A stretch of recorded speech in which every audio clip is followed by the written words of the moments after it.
Good morning, students. Today we are going to start a new chapter in your history book. The name of the chapter is Kingdom, Kings and an Early Republic. जैसे नाम से ही पता चल रहा है, इस chapter में हम पढ़ेंगे कि आज से 3000 साल पहले, 5000 साल पहले किंग्स और किंगडम कैसे होते थे और उनमें टाइम के साथ साथ क्या क्या चेंजेस आए। इसके अलावा हम पढ़ेंगे एन अर्ली रिपब्लिक के बारे में। रिपब्लिक का मतलब क्या होता है? रिपब्लिक का मतलब होता है एक ऐसा देश, एक ऐसी कंट्री, एक ऐसा राज्य जहाँ पे किंग रूल नहीं करता, जहाँ राजशाही नहीं होती है। वहाँ पे जो आम लोग होते हैं, जो जन होते हैं, वहीं अपने लीडर को चूज़ करते हैं और वो जो लीडर होता है वो अपने लोगों के लिए ही काम करता है। तो हम एक ऐसे रिपब्लिक के बारे में भी इस चैप्टर में पढ़ेंगे। तो हमारा सबसे पहला टॉपिक है how some man became rulers. तो किस तरीके से आज से 5000 साल पहले, 3000 साल पहले जो आदमी थे वो रूलर्स, वो राजा कैसे बने। 5000 साल पहले तो क्या होता था कि जो जन होते थे, जो आम लोग होते थे, वो ही अपने राजा को चुनते थे। लेकिन जैसे ही टाइम बढ़ता चला गया, we find some changes taking place in the ways in which rajas were chosen. तो राजा किस तरीके से जो बने उनमें चेंजेस आने लगे, जैसे कि man became rulers by defeating other rulers, या फिर उन्होंने लड़ाइयाँ शुरू करनी करी, लोगों को अपने कंट्रोल में करना शुरू किया, ये सब चीज़ें हुई। इसके अलावा some man now became recognized by rajas by performing very big sacrifices. और कुछ राजाओं ने क्या करना शुरू किया, बहुत बड़े बड़े त्याग देने भी शुरू किए, बहुत सारे यज्ञ वगैरह करवाए जिसमें प्रीस्ट्स आते थे, वो बहुत बड़ा फंक्शन होता था। तो इस तरीके से भी राजाओं ने अपना जो त्याग था वो किया और वो बहुत ज़्यादा रिकॉग्नाइज्ड हुए आम लोगों के बीच में। इस चैप्टर में एक सेक्रीफाइस के बारे में बताया गया है जो है अश्वमेधा। अश्व से आपको समझ आ रहा होगा, अश्व मतलब होता है घोड़ा और मेधा मतलब होता है त्याग, सेक्रीफाइस।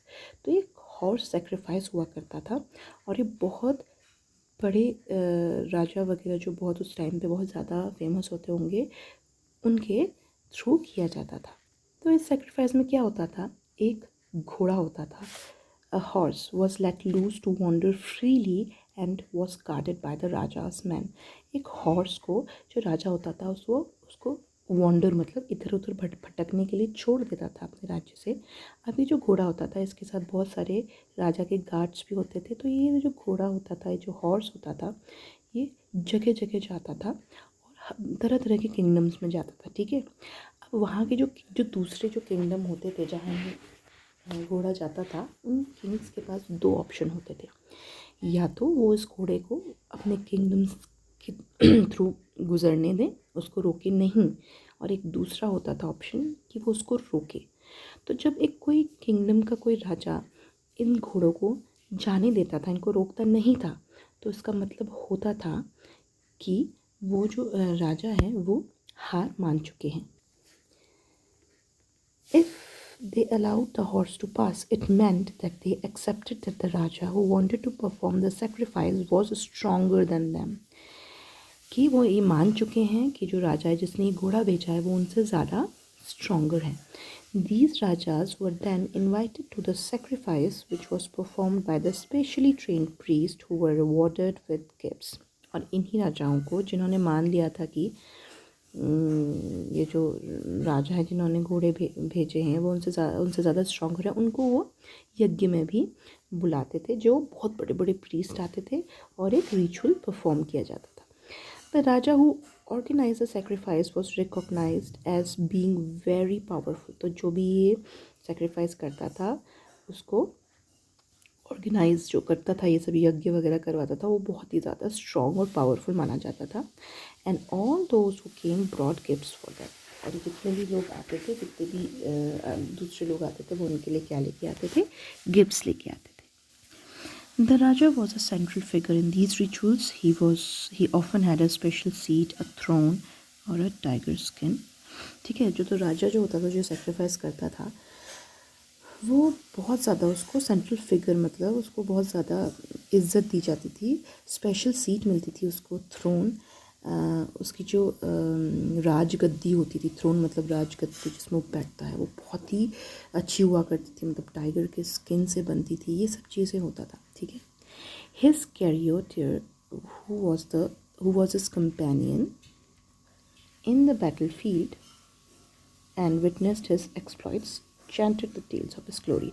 तो जो राजा जो होता था, जो उसके साथ एक आपको पता है कैरियट मतलब क्या होता है, कैरियट मतलब रथ, तो कैरिएटर मतलब जो रथ चलाता है। तो जो राजा के साथ उस टाइम पे युद्ध के दौरान राजा के साथ रथ चलाने वाला होता था, सारथी होता था, वो जो किंग था उसकी सारी की सारी जो भी उसने उस टाइम पे लड़ाइयाँ करी, तो ये सब चीज़ें के बारे में बताने के लिए वो ही जो सारथी जो कैरिएटर होता था वो ही आगे उनकी विटनेस करता था, देखता था किस तरीके से उन्होंने लड़ाई जीती, और वो आगे इसको प्रेस करता था और बाकी लोगों तक इस बात को पहुंचाता था, और किंग की बहुत ज़्यादा तारीफ़ करता था।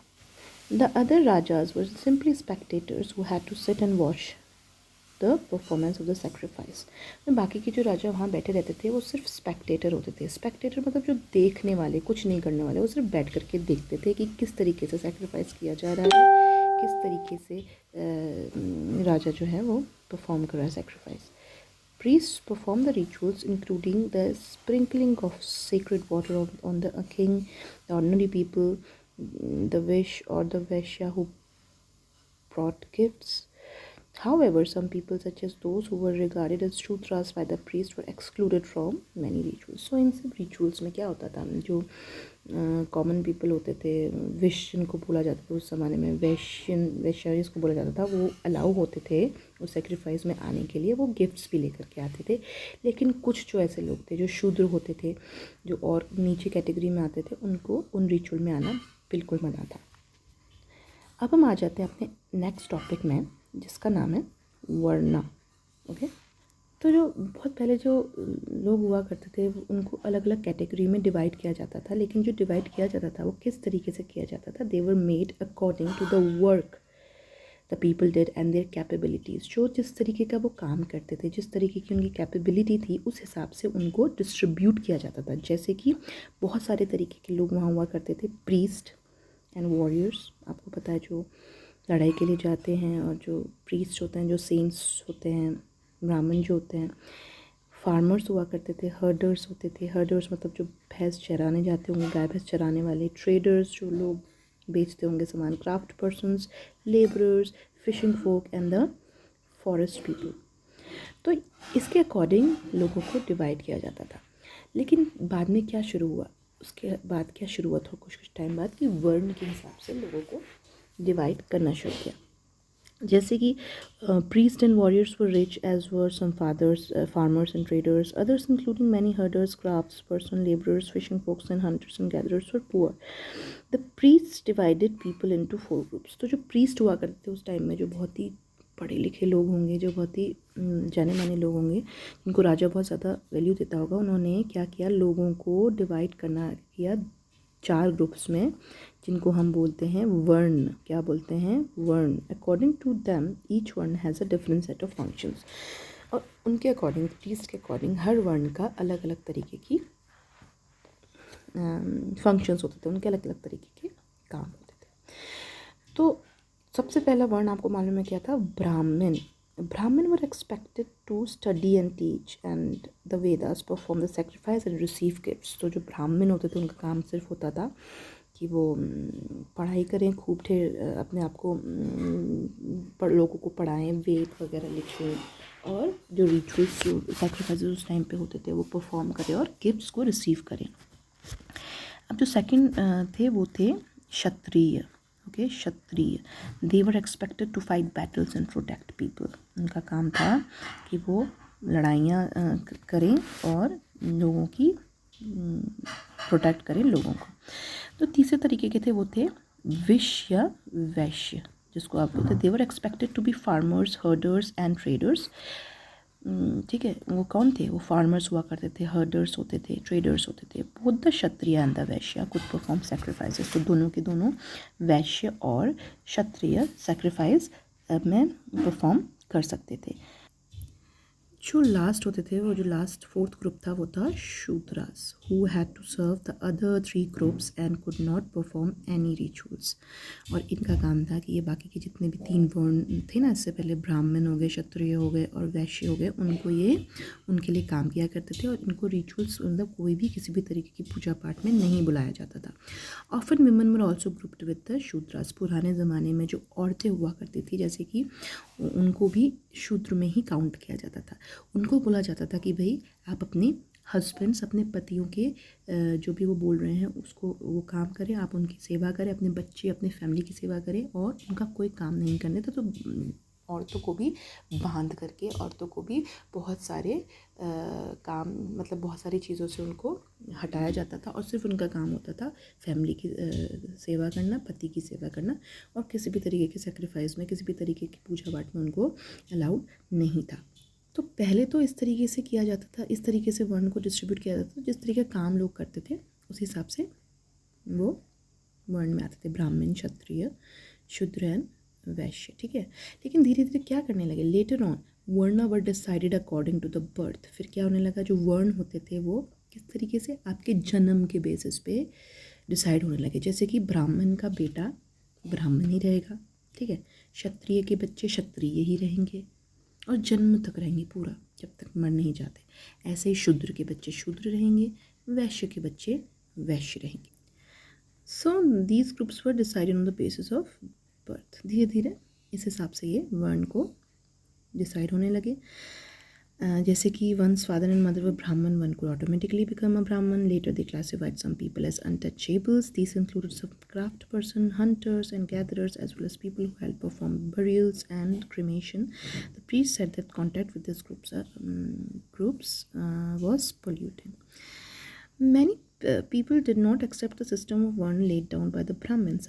Some kings thought they were superior to the priest. Others felt that birth could not be a basis for deciding which Varna people belonged to. Besides, some people felt that there should be no differences amongst people based on occupation.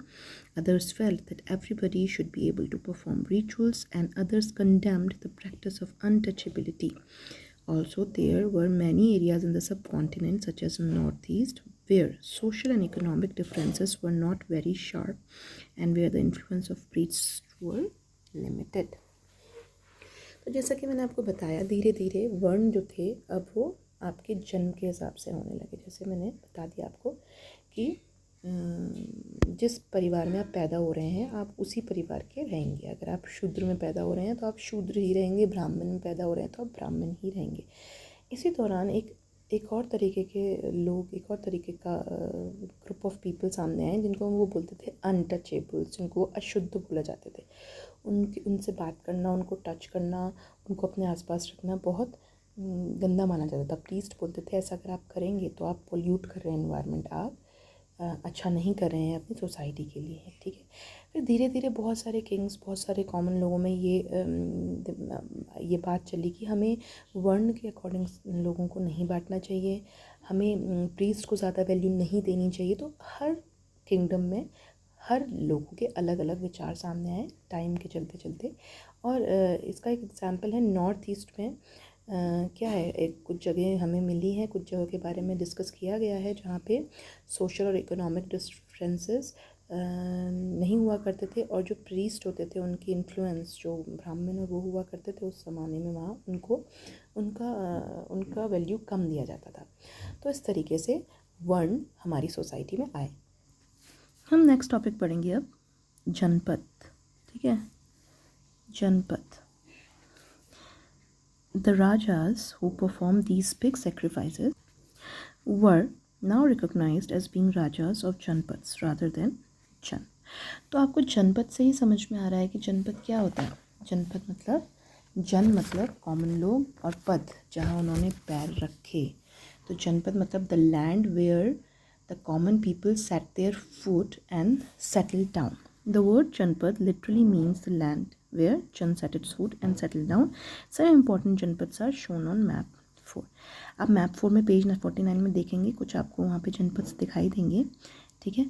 तो ये ऐसा बोल रहे हैं कि पहले जो Kings होते थे पहले उनको लोगों का राजा, जन का राजा बोला जाता था, जन का लीडर हुआ करते थे। लेकिन धीरे धीरे टाइम के चलते चलते जो क्या होने लगा कि वो जो राजा हुआ करते थे उनको क्या बुलाने लग गए, जनपद, राजाज ऑफ द जनपद। जनपद का मतलब जन या कॉमन, मतलब कॉमन लोग, पद मतलब जहाँ उन्होंने पैर रखे, जहाँ वो रहते थे, जहाँ आम लोग रहा करते थे, उस लैंड के उनको लीडर बुलाना शुरू कर दिया गया। Archaeologists have excavated a number of settlements in these janpads such as Puran Kila in Haili, Hastinapur near Meerut, Atranji Khera near Ita. They found that people lived in huts and kept cattle as well as other animals. They also grew variety of crops, rye, wheat, barley, pulses, sugarcane, sesame and mustard. तो बहुत सारे archaeologists ने ये चीज़ें पता करी हैं कि जो जनपद बहुत सारे हुआ करते थे पुराने ज़माने में, जहाँ लोग रहते थे, जहाँ लोगों ने अपना सोसाइटी, अपनी फैमिली रखी और वो वहाँ पे रहने लगे, वहाँ पे सेटल डाउन हो गए। जैसे कि पुराना किला है दिल्ली में, हस्तिनापुर है मेरठ में, ऐसे बहुत सारे जगह पता की गई हैं। और इसके अलावा वो क्या क्या किस तरीके से वहाँ रहते थे, वो कैटल्स रखते थे, वो क्या खाते थे, उनका क्या ऑक्यूपेशन था, ये सब चीज़ें भी उन्होंने पता लगाई हैं। इसके अलावा they made earthen pots. Some of these were green color, others were red. Are special types of pottery found at these sites is known as painted clay ware. So एक अलग तरीके की पॉटरी, अलग तरीके के बर्तन, पॉट मतलब बर्तन जो जिसमें वो इस्तेमाल करते होंगे पानी पीने में, खाना खाने में और सारे एग्रीकल्चर में, बहुत सारे अपने ऑक्यूपेशन में। तो पॉटरी का भी एक बहुत ज़्यादा यहाँ पे अच्छे अच्छे पॉट्स पाए गए हैं, जिनको क्या बोला जाता था, painted grey ware. As is obvious from the name, these grey pots had painted design, usually simply lines and geometrical patterns. तो ये जो pots होते थे ये painted होते थे और डिज़ाइंस बने होते थे, जो क्या होते थे, कभी कभी लाइन होते थे, कभी कभी कोई ज्योमेट्रिक पैटर्न्स हुआ करते थे। तो इन जनपद्स में हमें काफ़ी चीज़ें मिली हैं। अब हम पढ़ेंगे महाजनपद के बारे में, ठीक है। जनपद आपको पता है क्या है, महाजनपद मतलब जो जनपद से ज़्यादा इम्पोर्टेंट होते होंगे। जैसे क्या होता था कि हमारे देश में बहुत सारे जनपद हो गए जहाँ पे लोगों ने अपने कदम रखे, जहाँ लोग सेटल हो गए, तो कुछ जो जनपद थे वो ज़्यादा इम्पोर्टेंट बन गए बाकी जनपद से। जैसे कि यहाँ लिखा है some janapadas became more important than others. तो उनकी वैल्यू में भी किसी कारण से बढ़ गई हो, क्या पता वहाँ पे एग्रीकल्चर अच्छा होता हो, या फिर वहाँ पे जो एनिमल्स होते हैं वो ज़्यादा होते होंगे, और वहाँ पे इकोनॉमिक एक्टिविटी ज़्यादा होती होगी, वहाँ पे हर तरह तरह की चीज़ें होती होंगी। तो वो जनपद ज़्यादा इंपॉर्टेंट हो गए बाकियों से, एंड उनको क्या बोला गया, महाजनपद, दे वर नोन एज महाजनपद्स। आपको some of them these are shown on map 4, ठीक है। यहाँ पे मैप 4 में आपको महाजनपद दिख जाएंगे। यहाँ पे आप जनपद भी, इस वाले मैप में आप जनपद भी देखिएगा, सर्च करिएगा, जो हमने आपसे पहले वाले टॉपिक में पढ़ा है, और ये महाजनपद भी देखिएगा, ठीक है। Most mahajanapadas had a capital city, many of these were fortified. तो ज़्यादातर जो महाजनपद्स होते थे उनकी क्या होती थी, कैपिटल होती थी, ठीक है। जैसे कि हमारे बहुत सारे स्टेट्स की है, वैसे ही इनकी भी बहुत कैपिटल हुआ करती थी महाजनपद्स की। और many of these were fortified मतलब किसी जो युद्ध होने वाला है, कोई वॉर होने वाला है, उसके लिए पहले से ही तैयारी करके वहाँ पर सारे के वेपन्स रखना और उसको अच्छे से तैयार कर देना, उसको बोलते फोर्टिफाइड। सो बहुत सारे महाजनपद, क्योंकि उस ज़माने में बहुत सारी लड़ाइयाँ हुआ करती होंगी, तो इसी कारण से बहुत सारे जनपद्स को फोर्टिफाइड कर दिया जाता था, उनको इन सब चीज़ों के लिए ऑलरेडी तैयार किया जाता था, जिसको हम बोलते हैं किलाबंदी, इसको भी बोलते हैं, ठीक है। This means that huge walls of wood, bricks और stones were built around them. उनको कवर करने के लिए, उनको प्रोटेक्ट करने के लिए बहुत बड़े बड़े वॉल्स और बहुत बड़े बड़े वुड्स और ब्रिक्स को उनके आसपास लगा दिया जाता था, ताकि कोई भी जो लड़ाई करने के लिए अगर कोई दूसरा किंग आए, कुछ आए, तो ये जो महाजनपद हैं ये तैयार रहें और ये लड़ाई करने के लिए भी और प्रोटेक्ट करने के लिए भी रेडी हैं। Forts were probably built because people were afraid of attacks from other kings and needed protection. It is also likely that some rulers wanted to show how rich and powerful they were by building really large, tall and impressive walls around the cities. तो क्या होते थे, forts बनाए जाते थे बहुत ढेर सारे। जो आपने देखा होगा फोर्ट्स, आपने देखे होंगे बहुत बड़े बड़े से किले के आगे से, जो कि तैयार रहते थे। वहाँ पे वो गार्ड्स बिठाते थे, अगर कोई लड़ाई के लिए आए तो वो रेडी रहते थे। ऐसे तरह तरह के फोर्ट्स बनाए गए थे